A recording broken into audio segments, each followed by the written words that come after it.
तो देखिए GK olympiad के हम लोग यहाँ पर क्वेश्चंस को डिस्कस करेंगे। जो क्वेश्चंस होने वाले हैं क्लास 10th के होंगे और ये सैम्पल पेपर है 2023-2024 का। तो चलिए स्टार्ट करते हैं। फर्स्ट क्वेश्चन देखते हैं बिना टाइम वेस्ट किए। फर्स्ट क्वेश्चन में क्या कहा गया, मेनली 10 क्वेश्चन यहाँ पर आपके जीके के होने वाले हैं जो कि क्लास 10 से रिलेटेड है।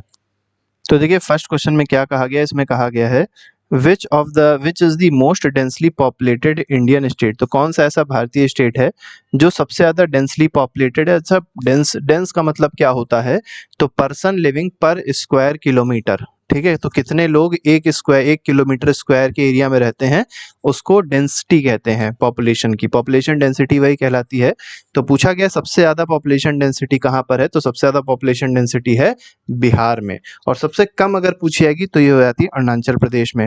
नेक्स्ट क्वेश्चन पे आते हैं। क्वेश्चन नंबर सेकंड में देखिए क्या कहा गया। क्वेश्चन नंबर सेकंड है an authority in geology and agriculture he is also design the Indian national flag. तो बहुत इंपॉर्टेंट क्वेश्चन है, आपसे मेनली पूछना चाह रहा है कि जो इंडियन नेशनल फ्लैग है उसको किसने डिजाइन किया था। तो इंडियन नेशनल फ्लैग जो तिरंगा है उसको डिजाइन किया है पिंगली वेंकैया ने। ठीक है, तो यहाँ पर सी ऑप्शन सही है। और मेनली ये जियोलॉजिस्ट भी हैं, एग्रीकल्चर में भी उन्होंने काम किया है। ठीक है, नेक्स्ट पे आते हैं। Next question, question number third है who appoint the army chief. अब देखिए इंडियन आर्मी चीफ जो है उसको कौन अपॉइंट करेगा। ठीक है, ये आपसे इस क्वेश्चन में पूछा गया है। ठीक है, तो इंडियन आर्मी जो चीफ है, अच्छा एक बात याद रखिएगा, इंडियन आर्मी चीफ से पहले आपको एक चीज और बता दें कि आर्मी का जो हेड है, ठीक है, आर्मी नेवी एयरफोर्स मतलब पूरी मिलिट्री का जो हेड है भारत में वो कौन होता है, प्रेसिडेंट होता है।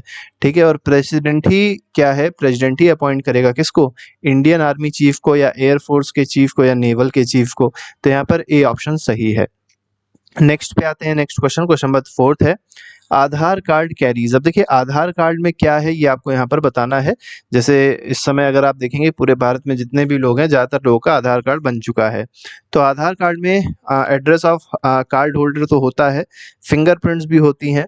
ठीक है, biometric and demographic data of resident. तो ये मेनली सही है कि बायोमेट्रिक्स है इसमें और डेमोग्राफिक डेटा भी है रेजिडेंट्स का। ठीक है, तो यहाँ पर जो सी ऑप्शन है that is the correct answer. Next पे आते हैं, क्वेश्चन नंबर फिफ्थ देखेंगे।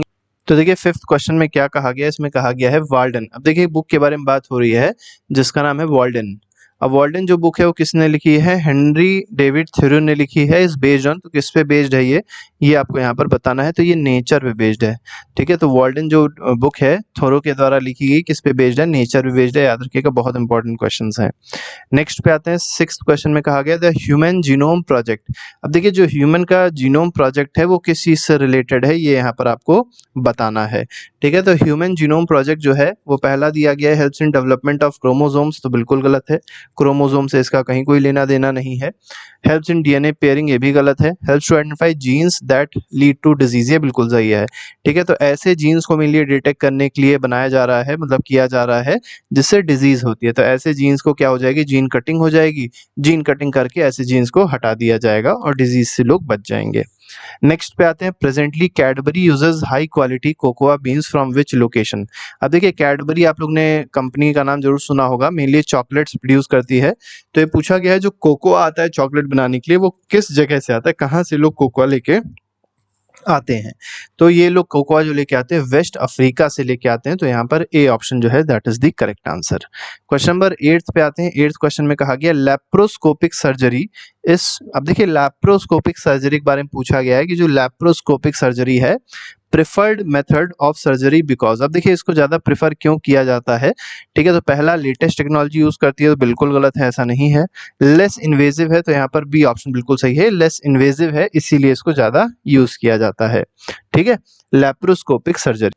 9th में आते हैं। 9th क्वेश्चन में कहा गया if the value of all stocks of a company. देखिए सारे स्टॉक जो है कंपनी के, अगर उसकी वैल्यू क्या हो जाए, ऐड हो जाती है, वैल्यू रिप्रेजेंट्स। ठीक है, तो मतलब value of all stocks of a company, जितने भी स्टॉक्स है कंपनी के, ठीक है, उनकी वैल्यू अगर ऐड हो जाती है तो वैल्यू क्या रिप्रेजेंट करेगी ये आपको यहाँ पर बताना है। तो मार्केट वैल्यू को रिप्रेजेंट करती है, टर्नओवर को नहीं रिप्रेजेंट करेगी। क्या रिप्रेजेंट करेगी, market value of the company को वो रिप्रेजेंट करेगी। लास्ट क्वेश्चन है आज का। लास्ट क्वेश्चन देखिए क्या कहा गया। लास्ट क्वेश्चन में कहा गया यहाँ पर इम्पैथी के बारे में पूछा गया, इफ यू हैव इम्पैथी। अब इम्पैथी का मतलब क्या है ये आपको यहाँ पर बताना है।